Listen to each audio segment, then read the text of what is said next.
আমি একটা কৈফিয়ত না দিয়ে পারছি না।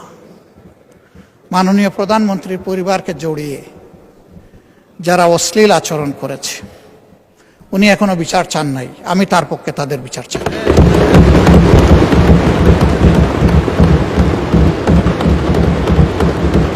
ওনার মেয়ে, আল্লাহ তাআলা আমাকেও 2টা মেয়ে সন্তান দান করেছেন, আমার মেয়ে।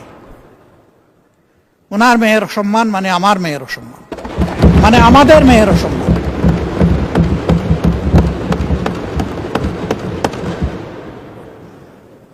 এই ইতর প্রাণীগুলা কারা,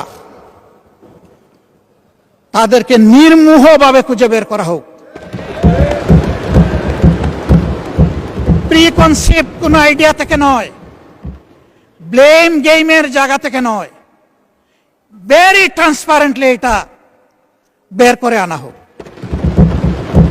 আমার নিজের দুঃখের কথা নাই বললাম, একটা মানুষ বয়স হওয়া পর্যন্ত সব সময় গায়ে কাপড় রাখার চেষ্টা করেছি।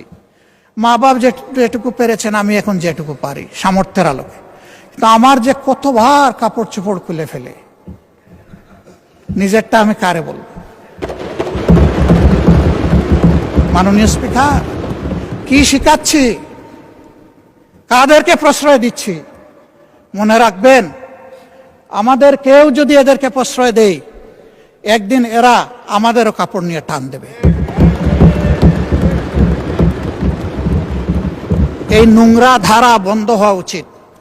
এর অস্ত্র সরকারের হাতে, আমরা সরকারকে পূর্ণ সহযোগিতা করব। সকল টেকনোলজি কাজে লাগিয়ে প্রথমত বলবো যে এই নোংরামি বন্ধ করার পথ বাহির করুন, গোটা ফিল্টার করে আউট করুন। তারপরে বলবো ইনসিডেন্টালি ওর অ্যাক্সিডেন্টালি কিছু হয়ে গেলে সেইটার কঠোর ব্যবস্থা নেই।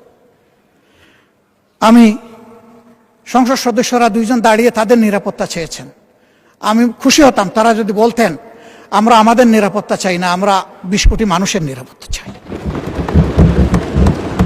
আমি বলবো আমরা 20 কোটি মানুষের নিরাপত্তা চাই।